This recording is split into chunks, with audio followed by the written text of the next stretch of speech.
The present government and the government before now had done their best. But in my opinion, their best is not good enough. And I'll give you a practical example. Okay. The problem confronting Delta North today is not roads, as important as roads are. It is light and water. So the present governor, Sheriff, is faced with a situation where it cost, according to him and his handlers, 59 billion naira to build one flyover in Agbo Romi Junction, which deserves a flyover. Agbo deserves good roads. I grew up there partly, so I know Agbo. But it will cost 30 billion naira to reticulate water in Ogwashuku. It will cost only 20 billion naira to do the by step down. Now, I ask you as a journalist, Eloma, you are well respected.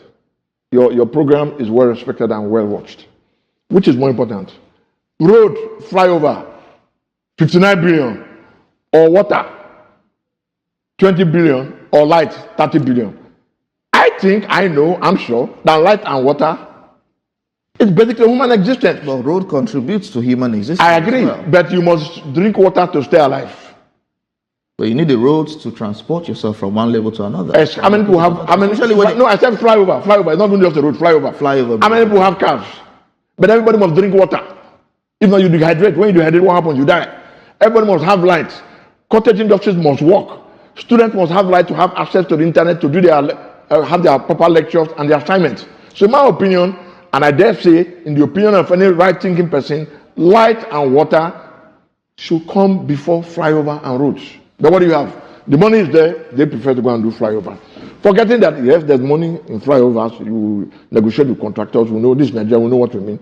But you can also make more money from light and water. My Senator Ned even offered, okay, let me bring some people from abroad to come and finance it. And over time, recoup their money. The state government said no. Why would that happen? So we wish the governor well, but what we are simply saying is that PDP cannot take over everything. Like Senator Ned Nwoko said, our indefatigable senator. All right. That's just, wait, hold on, let me give you this quotation. When the former chairman of APC came to Delta, Senator Ned released a statement that they are welcome and anybody can indeed go anywhere. But they should not come thinking that they can fill up new bottles with old wine. Meaning, don't come with the PDP mentality of Ifencha, Bugwe, Awalamako. You share.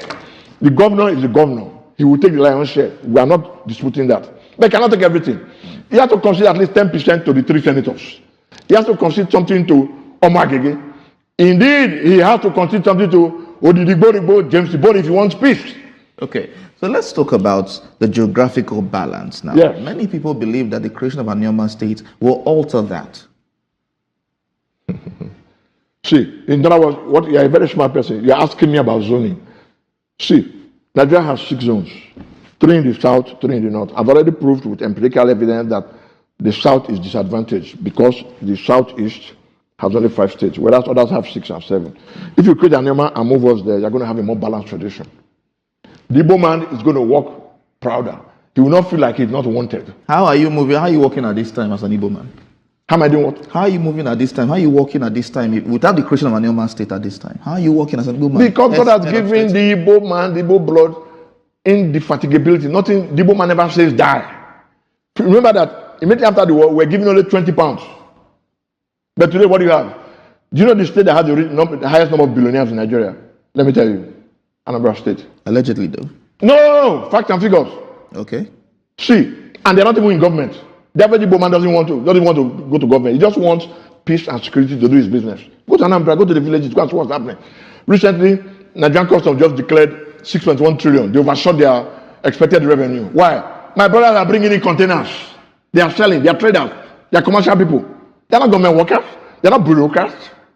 So all we are simply saying is, give the Igbo man a leg to stand on. Treat us like we have treated other people. Let's assume this creation of a Anioma state moves further. It will in Jesus' mighty name. We hope so. But what assurance? Did you say amen? Say amen to that. Let me ask my question. Say amen before you say. Let me ask my question. Please say amen. I'm not from Anioma. So you don't want us to have a state? Listen. What assurances? You don't want Okonjo-Iweala to have a state. You don't want Nduka to have a state. Assurances? You don't want Tony and Jimovia to have their state.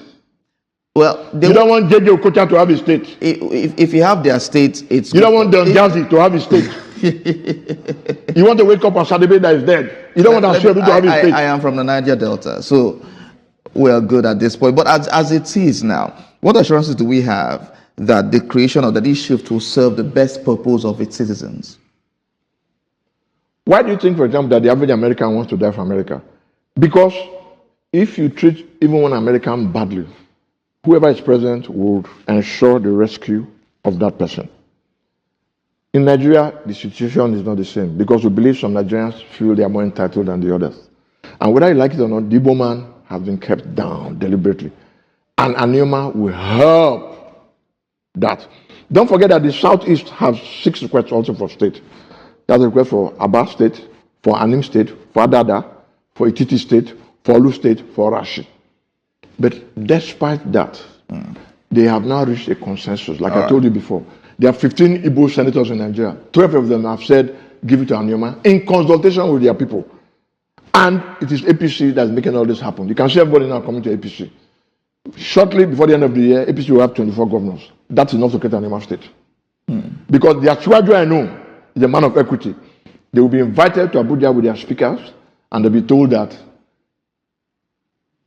Tiwa, the Igbo man have no quarrel with the Yoruba man, have no quarrel really with the Hausa man. It's equity. It's because the woman feels shortchanged that he appears to be extra aggressive and all that. That if you give him Anioma State, he has more stakes at the table. 3 days ago, I was reading in the paper that ships now betting on Onitsha. But they only bet during the peak of the rainy season. Yeah. If you create Anioma, the next town to Asaba, the capital of Anioma, is Onitsha. Anambra will bring money, Delta will bring money, will dredge the place. Okay, so quickly. I told you people that to build a seaport is easy. But we need to be involved politically. We need to find not just a senator, not just a governor. We ourselves need to be involved politically to make it happen.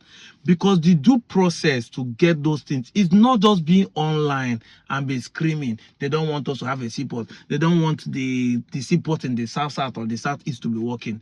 You have to also make effort. Remember, there was a time there's an allegation that they don't want Innocent to produce in Nigeria and produce even in Southeast. But Innocent went all hard. He went with all fact and evidence. Take them to the court, drag the case Innocent is producing today. It's not going to be easy. Innocent is not giving testimony that is easy for him. So if we want seaport, it's not going to be easy for us, but we must do the due diligence. If you listen keenly what he was saying there, the more billionaires we have in Nigeria is in one state, Anambra. What are the Anambarians doing? I said in my last video, their governorship election is coming. Are they here to vote the right person to rule them? If they are not voting the right person to rule them, the billionaires in Anambra, are they bringing their resources? Are they supporting the senators to propose a bill? Are they pushing a narrative, supporting a good candidate that will make them have a better senator or House of Rep, that will propose the bill and stand by it like Ndigbo is doing for us to have a good seaport in Onitsha?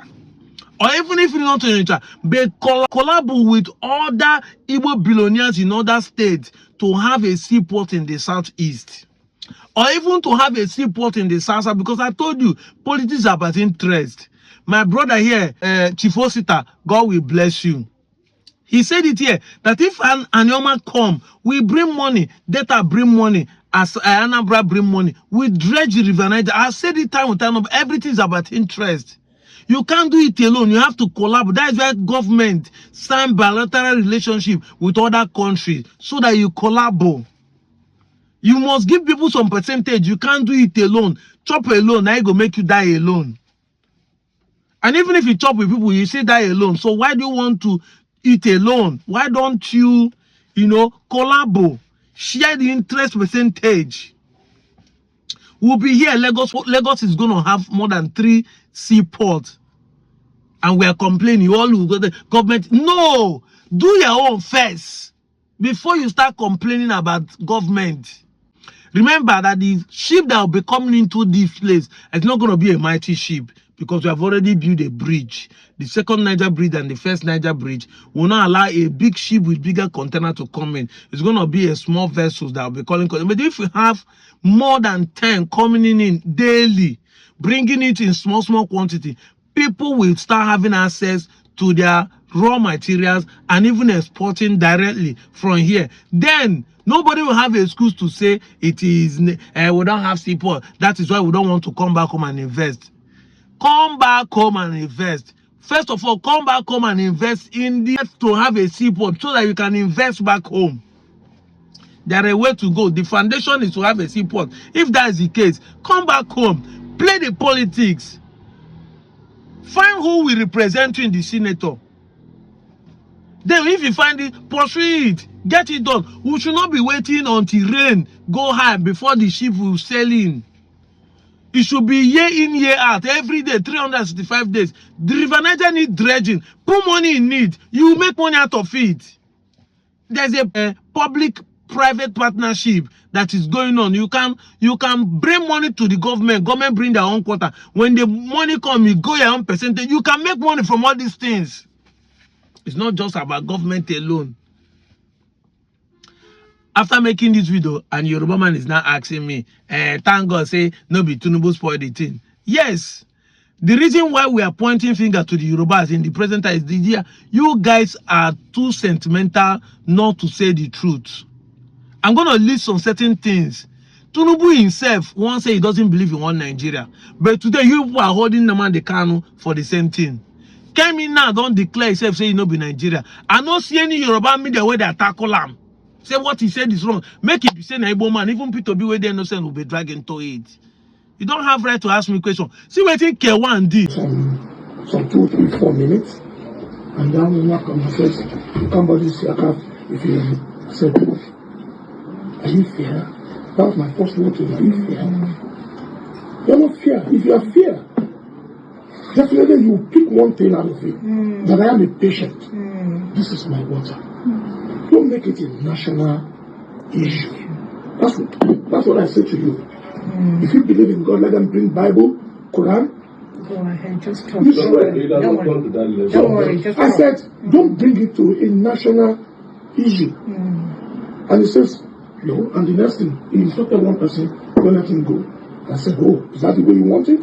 If that's the way you want to play, nobody's going in. That's it. And it gets to a point, now gathering momentum, people are gathering, and I opened this. I opened this, and I put the content on the screen. I said, this is water. How can you embarrass me? Shoname, your boss, Shoname on the street. In government, I guarantee you Shoname in government. I said, don't embarrass your boss. We'll make this a national issue. If that's what you want. It's okay. My name is Wasiwa Ide. Nobody does that with me and get away with it. It's okay. It's okay. Nobody. Okay. Because I didn't go to look for trouble. Morning, sir. I did not. A treasonable offense under the Nigerian law that anybody that hold a flying flight on down is a tantamount to criminal offense like hijacking. K1, but now people, ministers, now then they share apology. Nobody is saying persecuting him so that others will learn from it. I've been at the one where they announce now say defecation no na be number one. Experts described as very worrisome. Data from UNICEF also show that about 102,000 children under the age of 5 lose their lives to diarrhea every year.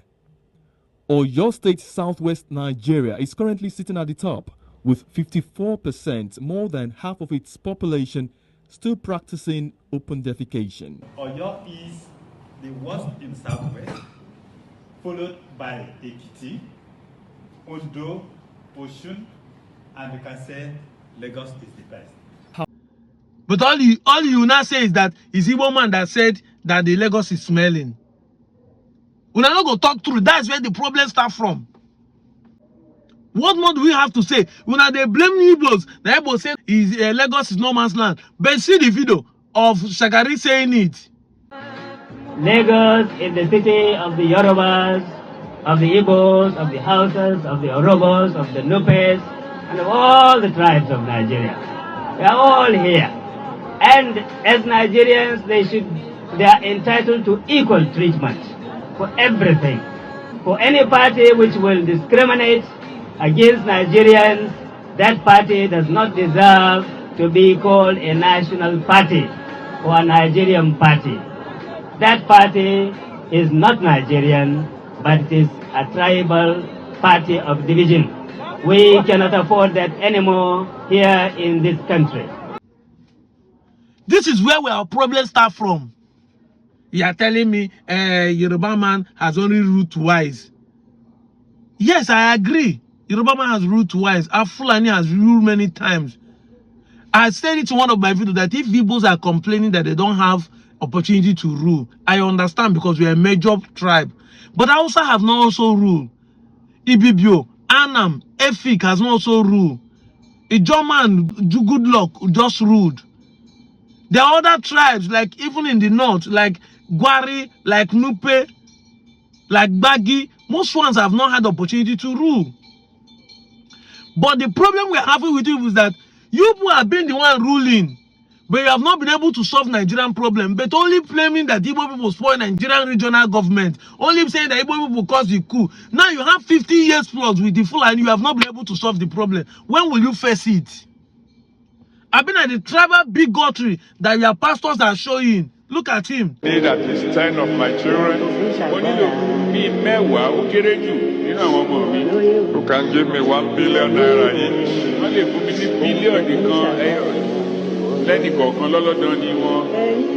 And then I need 100 of my children. Oh, I need to come who can give me 100 million naira each? You want million? Acting the members 100 million, 10 billion. Now for my mouth na 1 year say no na they spoil Nigeria. Upon that, a prophet is caught by pushing drug. Imagine say all these things why at least now Igbo people do them. And I want to see us. We go breathe. This is what we are talking about. I'm out of here, Joe.